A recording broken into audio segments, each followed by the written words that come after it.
Welcome to The Truth in This Art. I am your host, Rob Lee. You should know this by now.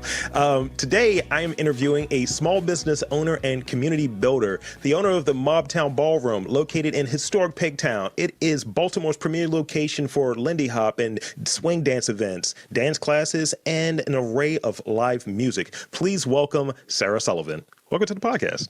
Hey, thanks so much for having me. Actually, I lied to you. I actually did do my full intro. That's okay. It was great. Well, I thought it was awesome. There was a few people who've asked me, it's like, can I just take that and just use it? That's like a ringtone. I was like, wow. So, if you will, for those who are undipped, uninitiated, could you please, introduce yourself as how you were presented? Because I'm sure I missed the thing here and there. You might say, look, I'm the wizard of everything dance related, or the wizard of ballroom. But how would you introduce yourself, and how'd you get started? So like you said, my name is Sarah Sullivan, and I am one of two owners of the Mobtown Ballroom in Pigtown. And we're a small arts venue that's been open for a little over 10 years now. And like you said, we do a lot of Lindy Hop, swing dancing. That's how me and my business partner, Michael, both got started. We now have a really thriving circus program. So like aerial silks and lyra and things like that. We have a bar, we have concerts, we have square dancing, a bunch of different stuff. And so that's kind of the gist of what I do right now. I was raised in Massachusetts, and by the time I was about 10, my dad had left and moved to California. And so I grew up going back and forth between Massachusetts and California. And my dad was the one who started swing dancing when he moved to California. And so when I would go visit him, I would be around it, and I was, terrified to do it. I was a child, but eventually I started dancing myself, and in 10th grade, I moved out there to live with him, and I homeschooled myself that year with the intention of being able to slip back into Massachusetts curriculum if I needed to, but with the side bonus of being able to make my own hours and go out swing dancing almost every night of the week. So I dove right into that. And I danced through all of high school. I was really lucky to get this gig nannying for international instructors. So I started by going to big dance events in Boston that would have people from all around the world. And then I went to LA and then New Hampshire. And then I ended up in Sweden and England and got to travel all over the place. And the deal was basically that they would fly me out and I could go dancing at night, but during the day I'd be watching their kids. Wow. So it was like a really cool way to not just learn about dancing, but it expanded my vision of the world. I was in this rural community most of the time, and then I could go out and hang out with all these adults who were doing all different kinds of things and came from all different kinds of places. And it was a great community all in all. And then I moved down to Baltimore in 2006 to go to Goucher, where I studied not swing dancing, where I studied peace studies. Yes. I kind of figured that I would end up doing international human rights law, which someday I might still, I don't know, or working in nonprofits.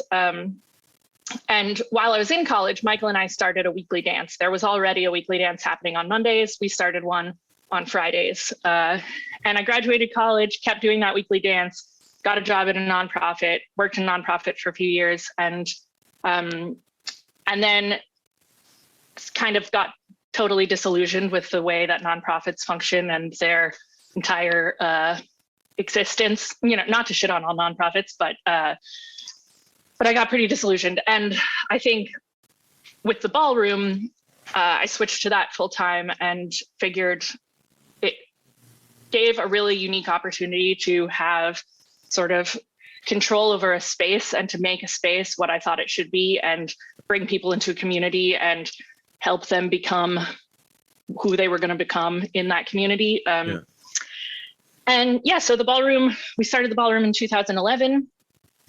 At first, I wasn't full-time at the ballroom. I switched over probably in 2012. And through that, I ended up doing so many things. I was teaching, I was organizing. I started a band called the New Old Fashions and would play swing music and jazz music.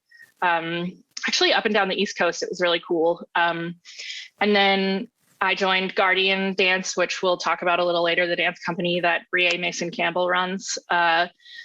And I've had a really cool run of getting to try all different awesome things and kind of grow up in this job.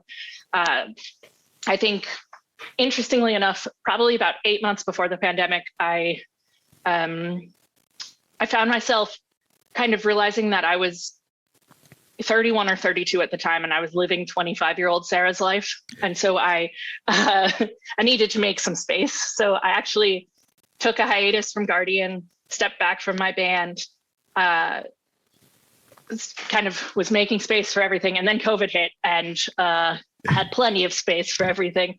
So here I am today, still running the ballroom, but kind of figuring out what my next things are creatively and intellectually and all like that. Wow. Well, that was a lot. Sorry. No. Thank you for sharing that. I mean, what we want is authenticity here, and what's real, and you get to know the people, and it's the thing. I think, recognizing, although no one could really, some people could really plan out what was going to happen with COVID, but a lot of us didn't know, and I think. You were recognizing, at that time, like something's not aligned properly, and you need to set in breaks. You need to be able to not do as much, and really reorganize things. I had this conversation earlier with someone I look up to. I don't know if they're quite a mentor, but they're getting there. You can't just become a mentor to me, but yeah. And she told me, she was like, you're going 200 miles an hour. She's like, I hope you're putting in brakes for yourself because you could burn out. So I think that's big. And I think that was a key thing out of all of the things that you said there, like hearing it, because when you're doing a lot and you're trying to realize a vision, like you want to have a space for people to be who they are intended to be. That's huge. That's a weighty thing. It is. And I think, whenever you're doing something that you actually care about and actually love, it's riskier to burn out, because then you're not only throwing out your energy and your capacity to take care of yourself, but you're tossing out the things that give you life. Yeah. So yeah, it's important to take a step back sometimes and reevaluate, I think. Yeah. And I mean, sometimes when you're right in it, you can't see the forest from the trees, that whole thing. So you touched on the living bi-coastally, like Massachusetts, I think, is two different sides of things. So outside of, you mentioned your dad exposing you to dancing. So what was maybe your strongest influence growing up outside of maybe your dad? Like maybe in the realm of creativity, maybe in the realm of, I have music and movies and things of that nature in here. Like I'm sure somebody told me before that they wanted to be a boxer because they watched Rocky III. And I was like, that's not the good one. That's not the good one. But what was the what did it for you? Yeah, Mr. T just talking jive. All right, then I guess. So what was something like maybe pop culture related that really influenced you growing up, or creative that influenced you growing up? Yeah, so I've been thinking a lot about this because I was into a lot of really different kinds of things. And I think when I was really young, I was lucky that my parents were super into the folk music scene in New England, which there's a thriving folk music scene. And so that's who I listened to when I was really young, those musicians, which then I got to go to concerts with them and see those musicians and meet those musicians, which was, wild for a 7-year-old or whatever, because I didn't know them from Britney Spears at that time. Like I could have been meeting the president of the United States. All I knew is I heard them coming out of my radio, and I thought it was awesome that I was meeting them. And, getting to see the graciousness with which they approached me, a child, when their fans came up to them was really cool. And then as I got a little older, I was very into like the Spice Girls and Britney Spears and Alanis Morissette and Christina Aguilera and Destiny's Child and Mariah Carey. And I think when I think back on it, some of it was the music, and I very much wanted to be a singer. That was like a lifelong dream. But some of it was also the fact that I saw the power that people who had such a large voice were able to not exert, but like we're able to use to influence people and to help people see who they could become. Sure. And that can go one way or the other, for better or worse. But as a child, it looks like a really cool thing. And I distinctly remember the time that Britney Spears came out on stage with that snake on her, and she was like, I mean, it was on one hand totally rad, on the other hand hypersexualized of what was essentially a child. And yeah. I remember the response that my mom had and the response that everyone had. And I remember thinking, when I'm in that position, I'm going to do things this way. I'm going to try and help young girls not have to question X, Y, and Z, or be able to embolden themselves this way or whatever. Not realizing that there was millions of dollars and tons of old men kind of like backing her and telling her what to do. But I was really fascinated with not just the music that was happening in pop, but the power in having influence over people and being able to elicit feelings from them. So are there any like acts or any like works, acts, arts that like now are more recent that really are popping up on your radar that like, all right, with time removed and maybe how you think now as an adult, and it's like, are there things like right now you're like, okay, they're doing it right? Yeah, they it's like, the notion of you still have the pop thing and it's back the same way, but there's been changes that have been made obviously over time, but still some of those things are really hard to pull out. Some of those really crappy things are really hard to pull out. So right now, what are some of those things that in terms of media that really get you and you're like, all right, no, that's done well. I like the way that that's done and it's very influential. Yeah, that's interesting because now that I'm older, I see things in a much more complex way than I did when I was a kid. And so I don't know. It's not like I don't think I have a ton of super popular people that I've been keeping too much of an eye on, but I definitely am fascinated by whatever Lil Nas X is doing. I think that it's cool to watch him grow up, kind of. Same with someone like Billie Eilish, who is someone who I imagine is going to be very different in 10 years than she is right now. Mm-hmm. And I think that's really cool to watch people find their voice and kind of assert themselves in different ways throughout time. So yeah, those are the people that pop up in my mind. I'm getting more and more fascinated with Willow Smith. I'm not sure why, but they seem rad. Yeah.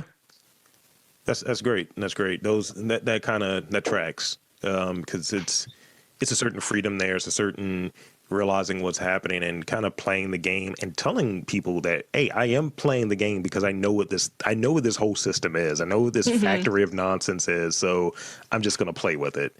And and then seeing like what people get upset, what people get annoyed by certain things. It's like, yeah, cool. Yeah, they're playing. This is design, right? Right. Yeah, exactly. It's cool to watch it as like a system from the outside kind of, and to see how everyone reacts to it. But in general, I'm not super knowledgeable about pop culture. So I'm sure there's a lot more really cool and worthy stuff going on that I just have no idea about. No, whatever's on your radar is what's on your radar. So tell me about the experience of running a venue that serves as the second home to many Baltimoreans, and like really what compelled your work in a community building capacity? That's a really interesting question. And I think that it's one, like many of these questions, but especially this one, the answer might be different at different points in time along the way. So like 2 years ago, I might have said something totally different. Sure. And I grapple with who feels at home at the ballroom. Both in terms of like what's right, and the city we live in and how the demographics reflect the city, and the dance that we do, which is a Black dance, and I'm not Black, and so I grapple with that. But all in all, I think that back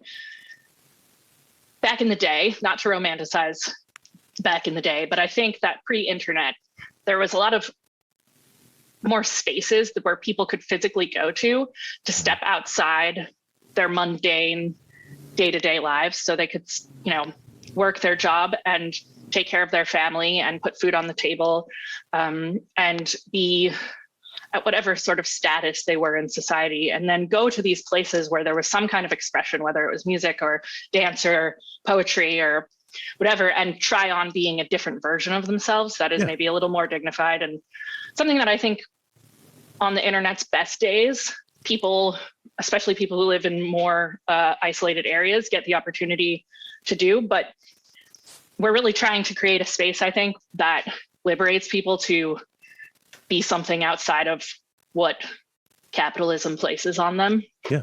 If that makes any sense. No, it does. And like I of course I've, in scheduling this, you do your research, you check out the videos, you check out, just the stills and the images on it. I was like, oh, it looks like people are having a great time in these images. Like, this looks fun. I was like, I don't know if I'm going to be I feel like I almost want to play a character. I was like, where are my suspenders and my zoot suit? I want to have that vibe. I want to look like Tom from Tom and Jerry, like sneaking into a place. Yeah. And some people do that. And then some people, I think, just like, they don't have a point in the day where they put their phone down and touch another human being, especially in a non-sexual way, where like a dance is only 3 minutes long. You're in that moment with another human being, not thinking about anything else. And it's just a brief respite from the rest of your life. That's a great. That might be a quote from. Okay, I feel like you said that before. I mean, as a person that has 3 left feet, me and dancing, I don't know. It's I'll give it a shot. Out of respect and admiration. So tell me about an experience at the ballroom that holds a particular fond memory for you, and maybe why it really pops as a fond memory.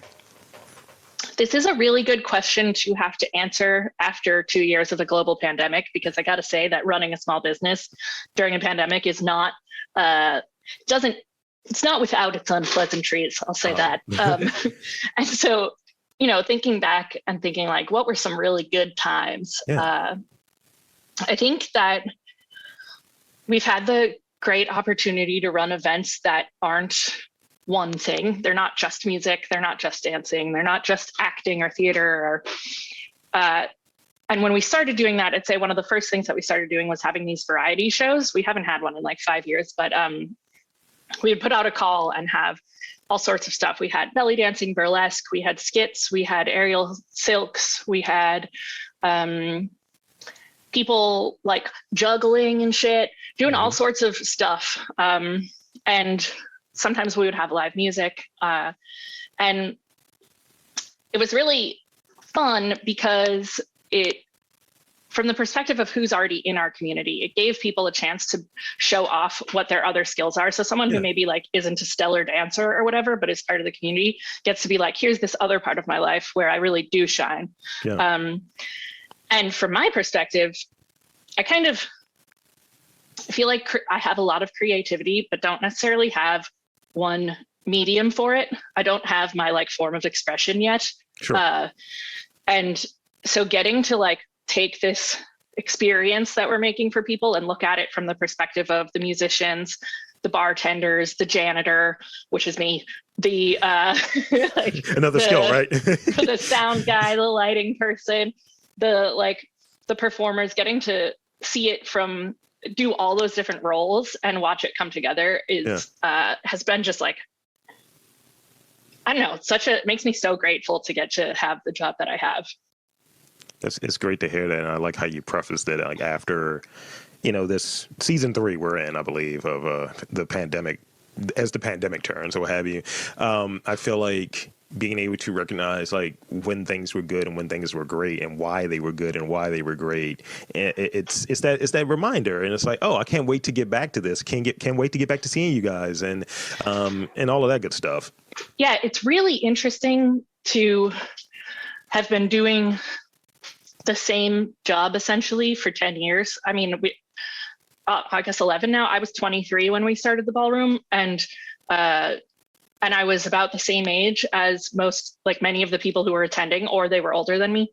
Sure. And what people need now versus what people needed then are different things. Like there was a lot of like riling people up back then and trying to get them all excited. And, coming back into things after the pandemic, people don't want that the same way. It's like they want to feel safe. And so it's just fascinating to grapple with, like, how do you engage people creatively and also business wise, and also just in terms of community, and get them to come out of their shells and be comfortable with a different set of needs than they had before. So tell me about, you touched on more than a decade at this juncture of, co-running the ballroom. So tell me about being a member of the Guardian Dance, and how, like, some of those experiences maybe relate back to your personality, or what that reveals about your personality.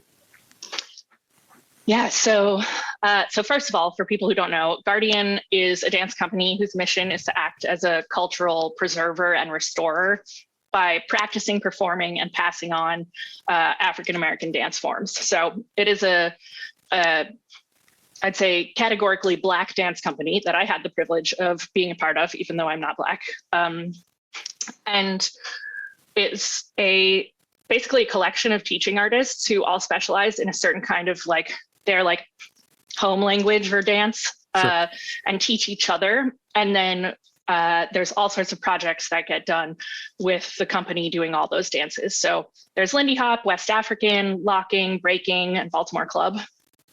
Pretty much everyone in the company practices, like I said, with the group. We do performances, and then we pass it on. So for a number of years, I taught in Sandtown at New Song Academy as part of my, like, company member duties in Guardian, and ran the swing dance club. New Song Academy is a really cool school. So Brie Mason Campbell, who is the founder and director of Guardian, and someone you should totally interview. She is a badass.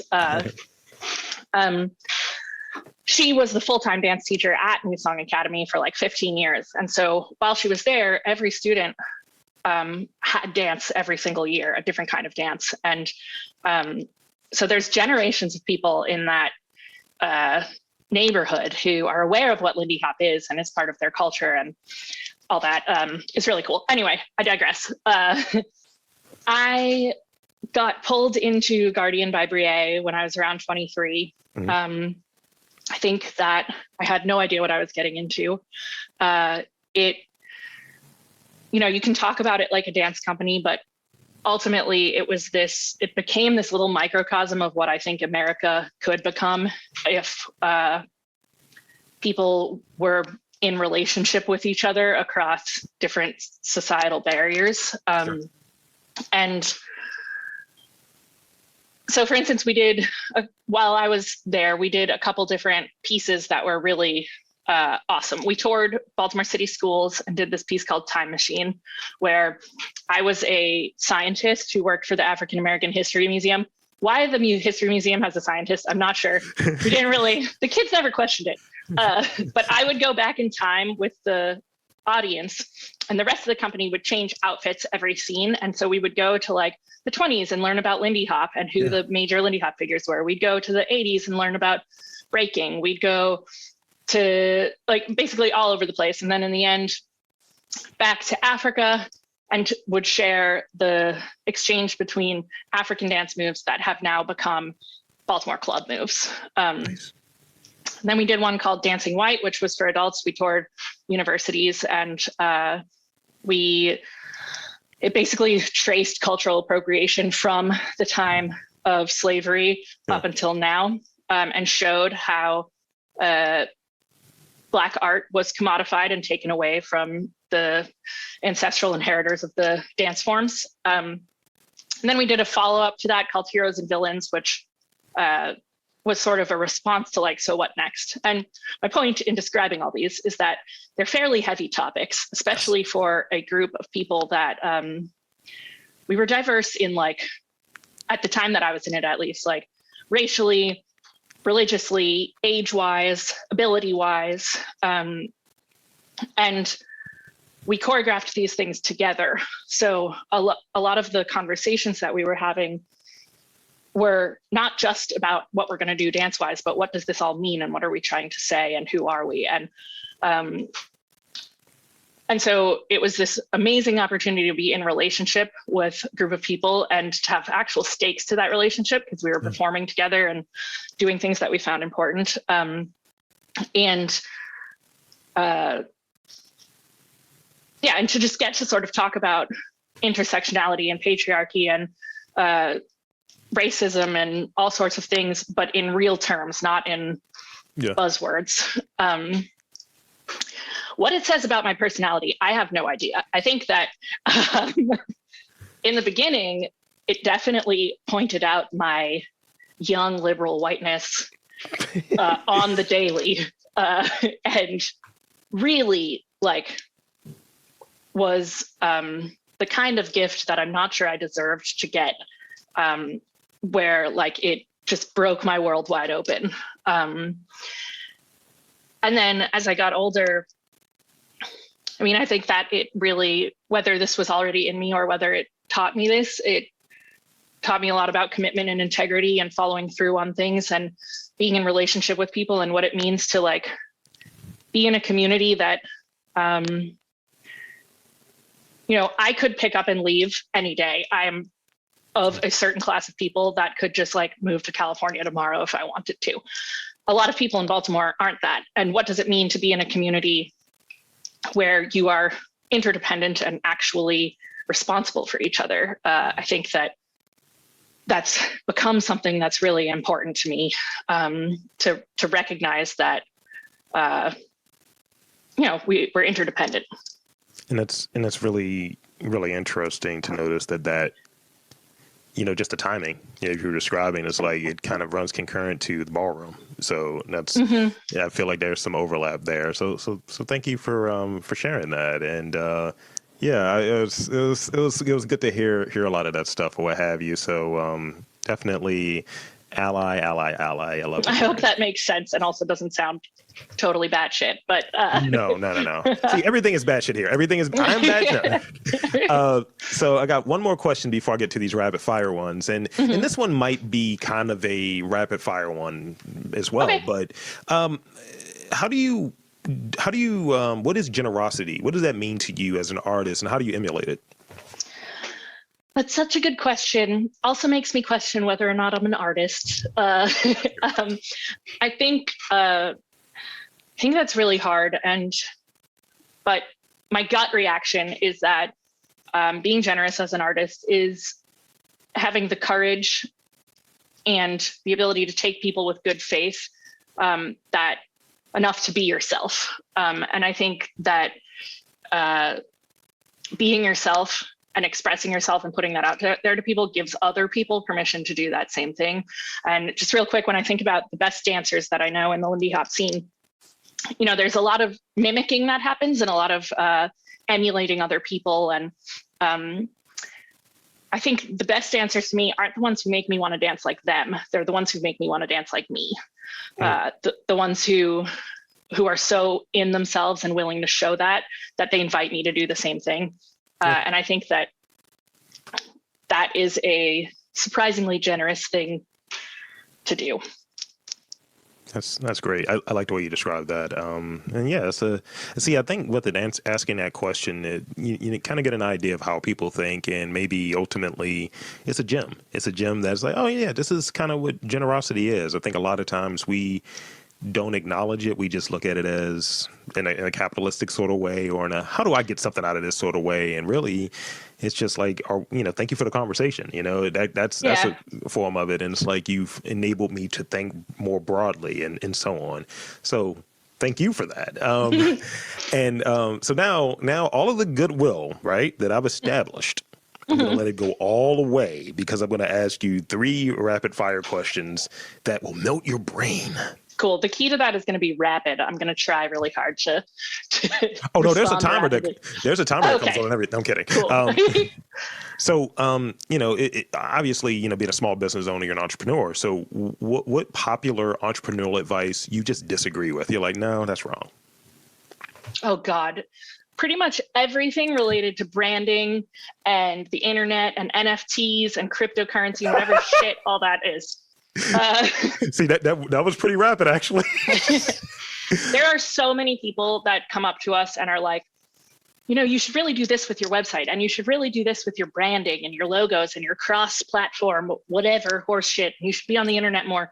And like, while I totally know that that's the case, and we recently updated our website and like, it should function or whatever. But like, we specifically are trying not to be a brand or to be something that seems. We're trying to be something that is instead of something that seems that it is. And the experience of being in the space with other people should be the highlight, not the like logo and the affect that people have once they've started participating in our brand. So I think that while all that stuff can be important for making money, it's eventually going to be seen as like kind of tacky, I think.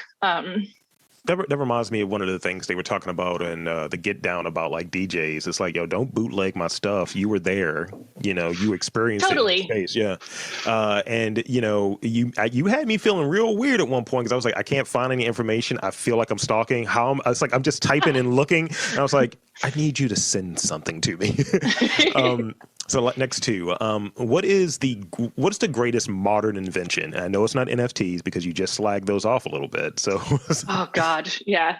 Not that I'm even clear on what NFTs are, so maybe that's unfair. But modern invention, I was like, my typewriter. That's not really modern though. Oh man, I don't. This is like completely out of left field and kind of negates everything I just said, but. Sure. I'm really into this thing called an ATEM that we have. Do you know what that is? No, it's I don't. Like, I'm sure that an ATEM is the brand and not the actual thing. It's like this box that allows us to route different videos and sound and everything through it. So it helps with our live streaming. Oh, nice. And I, like I said, have no idea what it is. I described it as a box that you plug things into, but it seems like a really cool, way of bringing in all the different medias and then being able to put them out there. It's a broadband switcher, and it is the brand. So now, because I just typed it in, I was like, oh, ATEM, I've seen one of these. I've worked one of these before. Yeah. Now, I have no idea how to use it. It's sitting on the shelf right above me, and I always have someone else use it. I bet I could have come up with a much more meaningful answer to that, but not rapid fire. No, that's good though. And you've actually given me another gem that I'm going to steal from you. That's really what this podcast is about. It's a clever way for me to steal from people creatively. Last question. This also is entrepreneur related. What is your favorite metaphor for describing entrepreneurship? It's so weird. I don't think I've thought one bit about entrepreneurship since I became someone who could be considered an entrepreneur. Definitely when I was a teenager, I had all these ideas about businesses and things like that. Despite being kind of anti-capitalist, I'm obsessed with business ideas. But once I was actually doing it, I wasn't thinking about it that much. Yeah.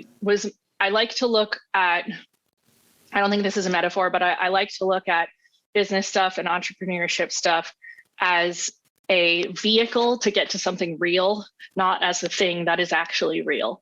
I don't care for entrepreneurship for the sake of entrepreneurship or making money for the sake of making money. I want to build something that's real and that affects people and that they can enjoy. And so I think, it's not a metaphor, like I said, but to look at your content and your I can't believe I just said content, like I'm talking about the internet, but what you're trying to do and then the means of doing it. And hopefully what you're trying to do, in my mind, isn't to just be an entrepreneur. Yeah. It's to create something cool, or maybe it's to create a life for yourself that allows you to have control over your own time, which I think is the biggest benefit of doing anything where you're self-employed. Yeah. So sorry, I did not quite answer your question. No, that's good. That's good because again, it encourages me to think, going back to this notion I've been working with of vocations and such, really, I'm amplifying and quote unquote telling stories, and I feel weird saying that because that's become a buzzword, but really, it's really cool though. I've listened to your podcast, so I think it's really great. Well, thank you.